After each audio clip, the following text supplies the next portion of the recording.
Okay, Mel, this is Mel. You've been a good friend for many years. Yeah, absolutely. It's great to be only 3 inches apart rather than 3,000 miles 3,000 miles apart. And Mel, you've been coming to Speaker Corner for years. Yeah, absolutely. 6 or 7 years, and stopped going back in 2017, but I'm glad to be back again here today. And you have never been on the ladder before. First time. Your very first time. Hundreds of times down here, but you've never been on the ladder. No, I've stayed in the background, taking notes, and observing. Why have you never been on the ladder? Goodness knows, I just never got around to it. But you're one of the best minds I know. You've done some of the best research that I know. Thank you. And what has your research been on?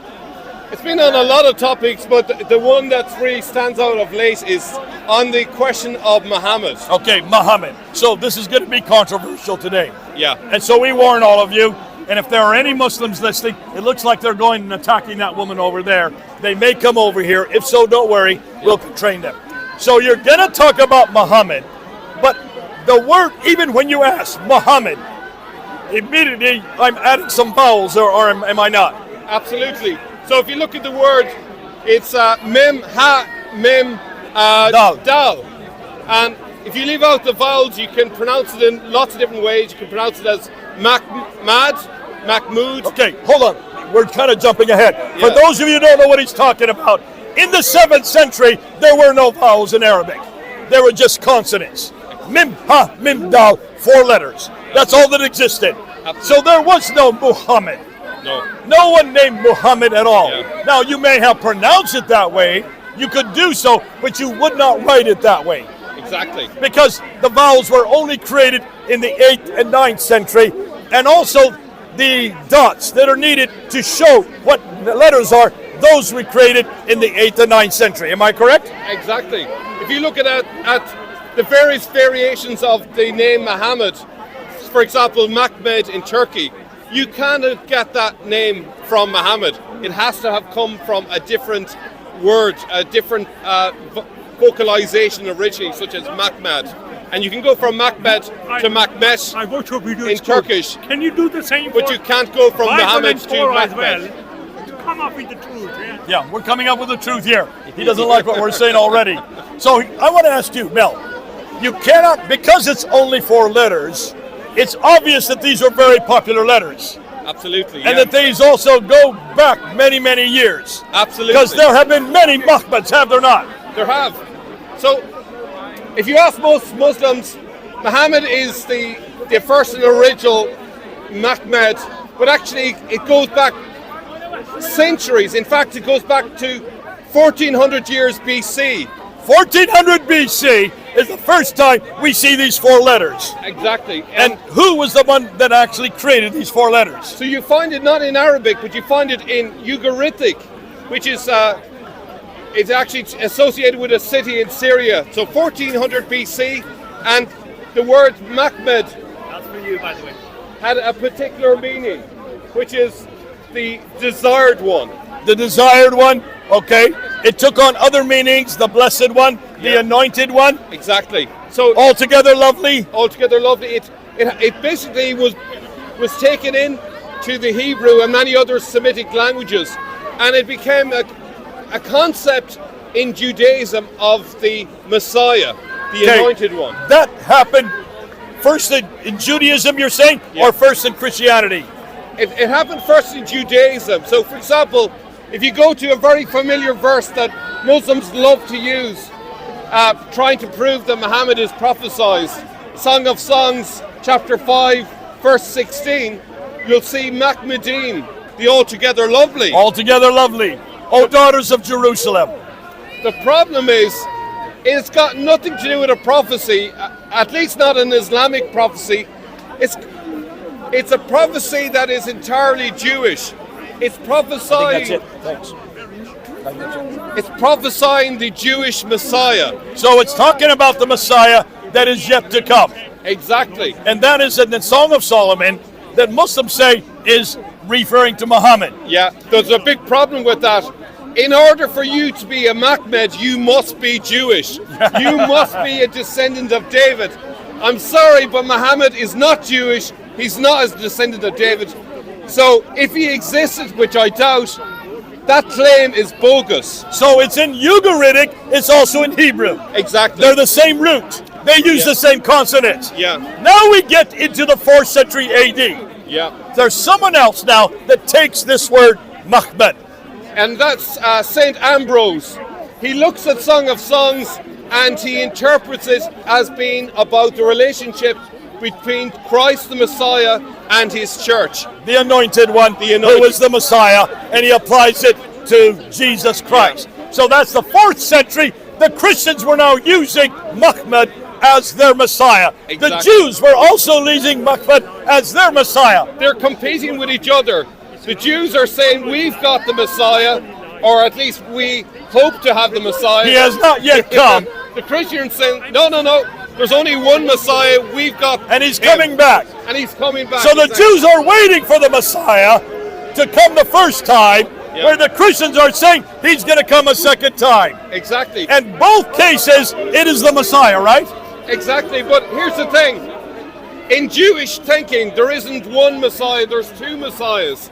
There's the Messiah ben Joseph, who's a suffering servant. And then we have a Messiah ben David, who is the conquering king. Of course, for Christians, that is one person, Jesus. Yeah. But here's the thing. We have an inscription from 523 AD in Najran, in Saudi Arabia, and it says Mahmed. The problem is, it's 100 years too early. That's right, Mohammed was never there. And he Unless never he- lived in Najran, did he? Unless he was 200 years old in the 7th century. So there are many Mahmeds, are there not? Exactly. We have Mahmed after Mahmed after Mahmed that start to appear. We also have them on the coins, don't we? We do, but here's the problem. The Mahmed you see on the coins, which start appearing in the 660s, 663. they all have crosses on them. Can you see a problem? Oh, let's repeat that. So the coin, we'll show it right here. Here's the coin that we're looking at. There's a picture of Muawiyah on the front. He has a cross above his head. He has a cross in his hand, which means Muawiyah had to be a Christian. Exactly. And actually we also have inscriptions connected with Muawiyah, and it begins with a cross. So it's clearly... So we're going to show it right here. Here's the inscription. There's the name Muawiyah. Interesting, it's in Greek. Yeah. And he says, Mu'minin, I am the leader of the believers. Yeah. So he is what believers? That is in the inscription. Look at the cross right up there in the upper left. Yeah, it's basically telling you as clearly as you can. So that he's a here's an Christian. inscription and here's a coin, both showing that the Mahmed that is there is a Christian. Exactly. Now for Christians, the only Mahmed that could be that's on the coin is Jesus. The Jews in the early part of the 7th century thought that their Messiah had finally arrived. You have a guy called the Exilarch Nehemiah ben Huziel. He conquers Jerusalem in 614. He gets murdered.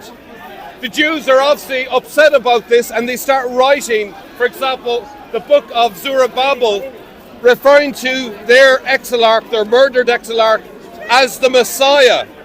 And they're waiting for another Messiah. His brother is called Shalom.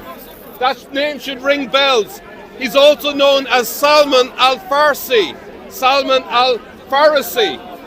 He is the next. But in every Exilarch. case, they use Mahmed as a title. Exactly. The praised one, the Messiah.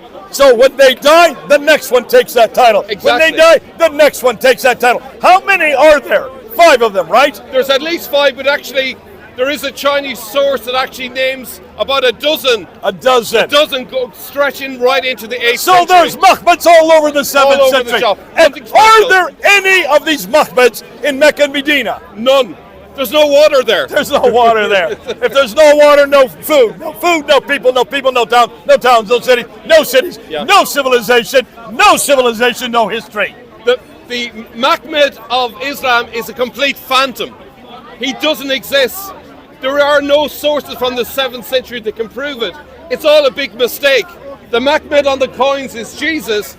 The Mahmed on the Jewish inscriptions are the Jewish expectations of their own Messiah, who they think hasn't arrived yet. So when the Muslims finally come to power during the Abbasid period, we're talking about the mid-8th century, they then introduce a third Mahmed.